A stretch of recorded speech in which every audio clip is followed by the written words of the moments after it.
प्रिय विद्यार्थी मित्रांनो, मी दीपाली कुलकर्णी देशमुख माझ्या विंग्स ऑफ फिजिक्स या चॅनलमध्ये आपलं सगळ्यांचं मनपूर्वक स्वागत करते। आपण सीईटीच्या परीक्षेसाठी स्मार्ट रिव्हिजन सिरीज बघतो आहोत। याच्यामध्ये एवढ्या सगळ्या अभ्यासातून अगदी सोप्या पद्धतीने अभ्यास कसा करायचा किंवा कोणत्या टॉपिकवर भर द्यायचा हे आपण पाहतो आहोत। आणि आज आपण बघणार आहे structure of atom and nuclei या चॅप्टरवरचा भाग। आणि ह्या स्मार्ट रिव्हिजन सिरीजचा आजचा 9वा भाग मी अपलोड करते आहे। तर खूप जणांना स्ट्रक्चर ऑफ ॲटम आणि न्यूक्लियाय याच्यामध्ये फॉर्म्युले खूप सारे फॉर्म्युले आहेत, ते लक्षात राहत नाहीत, मोठे मोठे आहेत, मग काय करायचं। तर फॉर्म्युले पाठ न करता पण आपण प्रश्नांची उत्तरं देऊ शकतो, पण त्याच्यासाठी काही गोष्टी लक्षात ठेवल्या पाहिजेत आणि त्याच्यावर प्रश्न कसे कसे आलेले आहेत ते पण मी घेणार आहे आता। तर बघा, असे कॉलम करायचे, आपल्या वहीमध्ये असे 5 कॉलम करायचे आणि मग इथे लिहायचं बघा एल आणि इथे लिहायचं व्हीएन। आता एल म्हणजे अँग्युलर मोमेंटम आणि व्हीएन म्हणजे आता आपल्याला माहिती आहे की इथं हा न्यूक्लियस आहे आणि ह्या न्यूक्लियसच्या भोवती इलेक्ट्रॉन अशा ठराविक ऑर्बिट मध्ये फिरतो आणि आपण त्याला म्हणतो, हे पहिलं ऑर्बिट असेल तर n बरोबर 1, हे दुसरं असेल तर n बरोबर 2 आणि म्हणून याला म्हणायचं, ह्या n ला म्हणायचं प्रिन्सिपल क्वांटम नंबर। मग आता ही एल त्याला अँग्युलर मोमेंटम आहे आणि एल म्हणजे त्याचं अँग्युलर मोमेंटम। आणि आता सर्क्युलर मोशन आहे म्हणजे याला लिनियर व्हेलॉसिटी आहे। मग प्रत्येक ऑर्बिटला, 1 नंबरच्या ऑर्बिटला लिनियर व्हेलॉसिटी आहे, 2 नंबरच्या ऑर्बिटला लिनियर व्हेलॉसिटी आहे। मग पहिल्या ऑर्बिटच्या लिनियर व्हेलॉसिटीला v1 म्हणायचं, दुसऱ्याच्याला v2 म्हणायचं, तिसऱ्याच्याला v3 म्हणायचं। ही त्याचा लिनियर व्हेलॉसिटी किंवा लिनियर स्पीड काही तुम्ही म्हणू शकता। मग आता बघा, आता याला रेडियस आहे, सर्क्युलर मोशन आहे म्हणजे त्याला रेडियस आहे। आता हे फिरायला त्याला एनर्जी लागते म्हणजे याला एनर्जी पण आहे। आलं का लक्षात? त्याच्यानंतर आता एक राऊंड पूर्ण झाला, त्याला लागलेला वेळ हा तिचा पिरियड। त्याच्यानंतर म्यू किंवा ओमेगा याला अँग्युलर फ्रिक्वेन्सी असं म्हणायचं। सर्क्युलर मोशन मध्ये तुम्हाला माहिती आहे, एकदा लिनियर स्पीड आला की अँग्युलर स्पीड किंवा त्याला अँग्युलर फ्रिक्वेन्सी असंही म्हटलं जातं। त्याच्यानंतर हा जो ऑर्बिट आहे त्याला एरिया पण आहे, आता त्याला ऍसिलरेशन पण आहे। हा कॅपिटल ए म्हणजे त्याचा एरिया, स्मॉल ए म्हणजे त्याचा ऍसिलरेशन आणि इथे डॅश करायचं आणि इथे बी लिहायचं। बी म्हणजे magnetic field at the centre. समजलं का? अशा क्वांटिटी एकदा लिहून घेतल्या की मग मी काय लिहिते, फॉर्म्युले नाही पाठ करायचे। आता इथे लिहायचं डायरेक्टली प्रोपोर्शनल टू n, इथे लिहायचं directly proportional to n square, इथे लिहायचं directly proportional to n cube, इथे लिहायचं directly proportional to n raise to 4। समजलं? आता जिथे डायरेक्ट प्रोपोर्शन लिहिलं ना, खाली त्याच्या इनवर्स प्रोपोर्शन लिहायचं। बघा, इथं 1/n स्क्वेअर, इथे लिहायचं 1/n क्यूब, इथे लिहायचं 1/n रेज टू 4 आणि इथे लिहायचं 1/n रेज टू 5। समजलं का? आता इथे ऍडिशन काय करायची, एक वर्षी इथे फोर्स विचारलेला आहे, मग F बरोबर m आहे, मास इंटू ऍसिलरेशन, म्हणजे हा फोर्स सुद्धा काय येणार आहे, n रेज टू 4 च्या कसा बदलणार आहे, डायरेक्ट प्रोपोर्शन मध्ये म्हणजे n रेज टू -4। मग आता इथे बघा, आणखी ऍडिशनल काय करायचं, तर इथे घ्यायचं magnetic orbital magnetic dipole moment, ज्याला आपण स्मॉल m असं म्हणतो, आणि इथे घ्यायची लॅम्बडा n म्हणजेच डी ब्रॉग्लीज वेव्हलेंथ। आता हे सगळं ऑर्बिटल, याला काय आहे, इलेक्ट्रॉन फिरतो म्हणजे काय, आपण असं शिकलो का याच्यामध्ये की ही अशी मोशन असेल तर हे ऑर्बिटल मॅग्नेटिक डायपोल मोमेंट असते आणि अँग्युलर मोमेंटम अपोजिट डायरेक्शनने असतं आणि m/l चा रेशो हा e/2m असतो। तर या चॅप्टर मध्ये उलट विचारले की l/m चा रेशो काय, इथे m/l चा विचारला, ह्या चॅप्टर मध्ये l/m चा काय, तर तो येणार आहे twice m divided by e। असा प्रश्न स्ट्रक्चर ऑफ ॲटम आणि न्यूक्लियाय हा मॅग्नेटिक मटेरियल मध्ये विचारलेला प्रश्न आहे। तर प्रश्न असा विचारला गेलाय बघा, मॅग्नेटिक मटेरियल मध्ये magnetic dipole movement per unit angular displacement.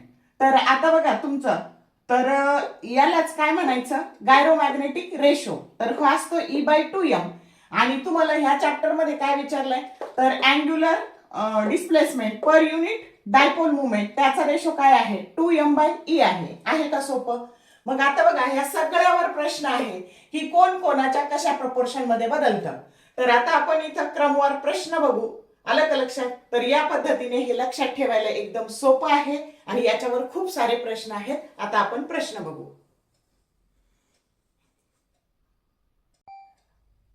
आता हा प्रश्न बघा, जो सीईटी 2023 ला विचारलाय. Linear momentum of an electron in Bohr orbit of hydrogen atom into bracket principal quantum number that is n bracket over is proportional to option A 1 upon n square, B 1 upon n, C n and D n square. आता विचारलंय काय बघा, linear momentum विचारलंय. मग आपल्याला माहितीये L बरोबर काय R into P. मग आता हे P बरोबर काय झालं L बाय R. मग आता तुम्हाला माहितीये L हे प्रिन्सिपल क्वांटम नंबरच्या डायरेक्ट प्रोपोर्शन मध्ये बदलतं आणि R हे त्याच्या वर्गाच्या प्रपोर्शन मध्ये बदलतं. मग शिल्लक काय राहिलं 1 अपॉन n. म्हणजेच काय, तर जो तुमचा करेक्ट ऑप्शन काय आहे बी आहे. समजलं का उत्तर कसं तयार करायचं याच्यावरून.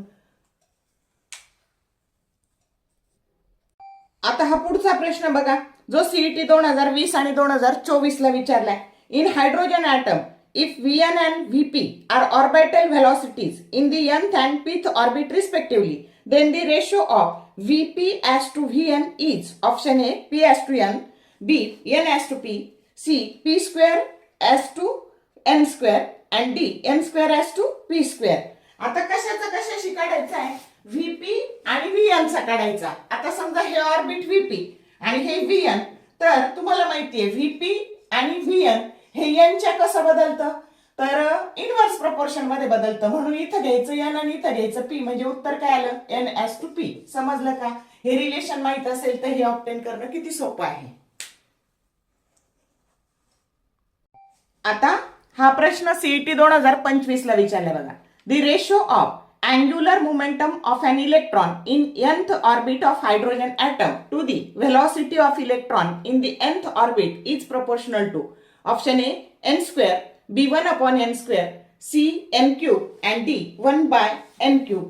आता कशाची रेशो विचारलाय, तर angular momentum to linear velocity म्हणजेच L बाय V. आता Vn, मग L ची किंमत असते NH अपॉन 2 पाय आणि याची किंमत असते बघा Vn ची किंमत असते ती असते ऍक्च्युली ZE स्क्वेअर. Vn असतं तुमचं ZE स्क्वेअर, त्याच्यानंतर 2 epsilon नॉट NH. मग इथं उलट टाकायचंय 2 epsilon not NH divided by ZE square. आता इथं काय झालं, आपल्याला फक्त n शी घेणं आहे. तर हे काय आहे, बाकीचे तर हे 2 कॅन्सल झाले. जे शिल्लक तर हे आले बघा तुमचं n स्क्वेअर, काय directly proportional to n square. मग आता एवढं करायची गरज नाही, मी सांगितलं फॉर्म्युले पाठ नसले तरी उत्तर काढता येतं. मग तुमचं R जसं n स्क्वेअरच्या डायरेक्ट प्रपोर्शन मध्ये बदलतं ना, तसं L बाय Vn हा जो रेशो आहे हा सुद्धा n स्क्वेअरच्या डायरेक्ट प्रपोर्शन मध्ये बदलतो. एवढं लक्षात ठेवलं तरी प्रश्नाचं उत्तर येईल. कशाला आलेला आहे हा प्रश्न, 2025 ला आलेला आहे, रिपीट होऊ शकतो. हा प्रश्न सीईटी 2007 ला आलेला आहे बघा.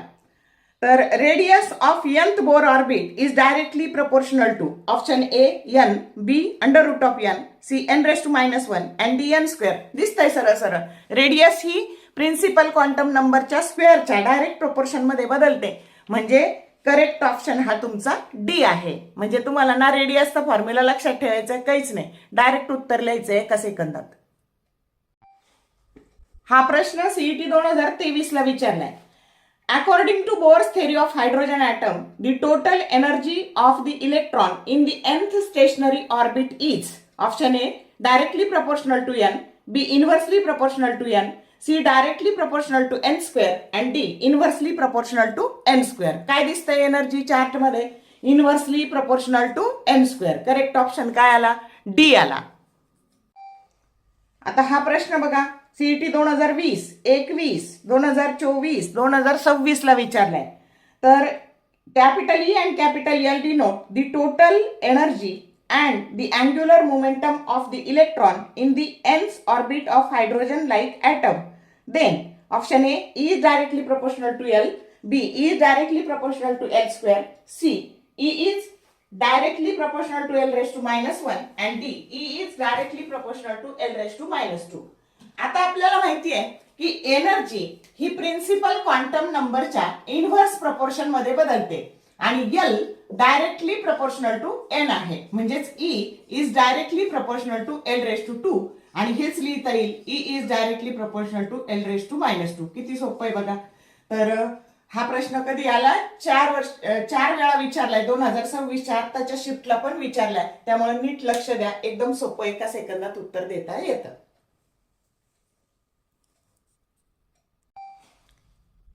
हा प्रश्न सीईटी 2004 ला विचारलाय बघा. In Bohr atom the angular velocity of electron is option A inversely proportional to N square, B inversely proportional to N cube, C directly proportional to N and D independent of N. काय दिसतंय? Angular velocity omega कशी बदलते ती? Inversely proportional to N cube. म्हणजे correct option काय आला तुमचा?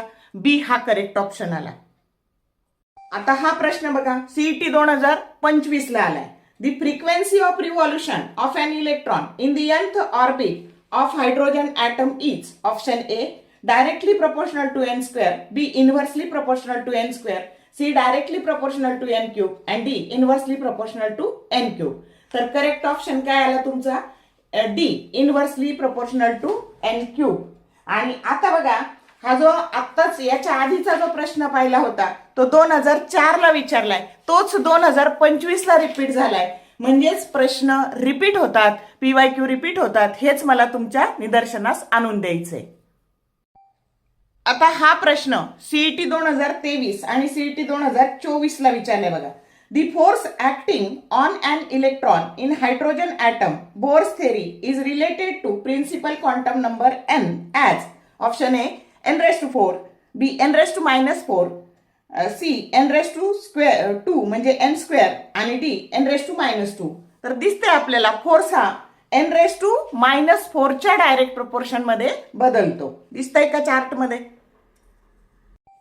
आता हा प्रश्न सीईटी 2011, 2017, 2020 ला आलाय बघा.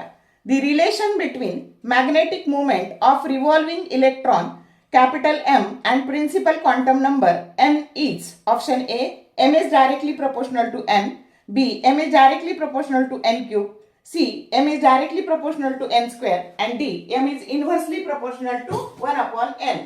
मग मी आत्ताच सांगितलं तुम्हाला की ही डायपोल मुवमेंट आहे ना, तर ही m त्याला कॅपिटल एम म्हटलंय, it is directly proportional to N. समजतंय का? एकदाच लक्षात ठेवलं की जो करेक्ट ऑप्शन काय आहे? ए आहे. समजलं?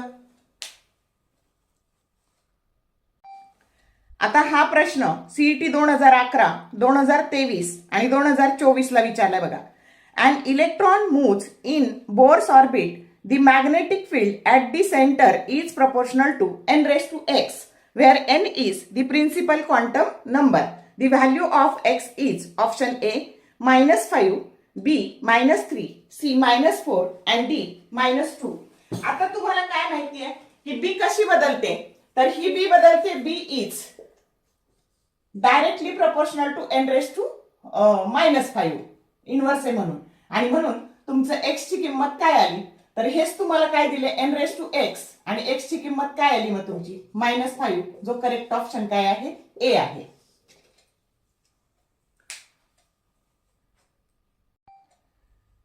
हा प्रश्न सीईटी 2025 ला आलाय बघा. When the electron orbiting in hydrogen atom goes from one orbit to another orbit, principal quantum number that is equal to small n, then de Broglie's wavelength lambda associated with it is related to n as option A lambda is inversely proportional to n square, B lambda is directly proportional to n square, C lambda is inversely proportional to n and D lambda is directly proportional to n. आता मी तुम्हाला या chart मध्ये आधीच सांगून टाकलंय की D ब्रॉग्लीज wavelength ही principal quantum नंबरच्या direct proportion मध्ये बदलते. तरी पण सोडवायचं म्हणलं तर कसं सोडवता येईल? तर लॅम्बडा डी ब्रॉग्लीज वेव्हलेंथ ही जी काही आहे तर इथे 2πRn डिवाइडेड बाय n करतो आपण. मग हे Rn कसं बदलतं? तर n स्क्वेअरच्या प्रोपोर्शन मध्ये बदलतं. डिवाइडेड बाय n म्हणजेच lambda n that is directly proportional to n. समजलं का कसं आलं ते? तर जो करेक्ट ऑप्शन तुमचा डी आहे. 2025 चा प्रश्न आहे. मग एकदाच लक्षात ठेवलं, याला कॅपिटल एन म्हणा नाहीतर स्मॉल एन म्हणा, ही डायपोल मुवमेंट आहे एवढं लक्षात ठेवायचं. आणि या पद्धतीने हे सगळ्या प्रोपोर्शनवर फॉर्म्युले न लक्षात ठेवता आपल्याला उत्तरं देता येतात. तर बघा, आजच्या या भागात तुम्हाला रिअलाइज झालं असेल की हा जो हाय वेटेज चॅप्टर आहे याच्यावर साधारणतः 3 प्रश्न पडतात आणि ह्या सगळ्या याच्यावर तुम्हाला एक प्रश्न पडणार आहे. सीईटीला एक एक मार्क सुद्धा खूप महत्वाचा आहे. तो तुम्हाला डायरेक्ट तुमच्या ड्रीम कॉलेज पर्यंत घेऊन जाऊ शकतो. आणि म्हणून एवढ्या कमी वेळात जर 1 मार्काचा अभ्यास होत असेल तर हे एवढं लक्षात ठेवायला काहीच हरकत नाही. समजलं का? जर तुम्हाला व्हिडिओ आवडला असेल लाईक करा, शेअर करा, कमेंट टाकायला कंजूसी करू नका. तुम्ही कोणत्या कॉलेजमध्ये आहात आणि तुम्हाला व्हिडिओ आवडतात का हे सांगायला विसरू नका. कारण हे खूप कष्टाचं काम आहे. तुम्हाला वाटतं तितकं सहजासहजी हे घडत नाही. याला खूप प्रचंड अभ्यास करावा लागतो, मेहनत घ्यावी लागते. जुने सगळ्या प्रश्नांचा नीट अभ्यास करून हे तुमच्या पुढे कमी वेळात मांडण्यासाठी भरपूर मेहनत लागते. तर कमेंट टाकायला विसरू नका. All the best for your study and thank you for watching this whole video.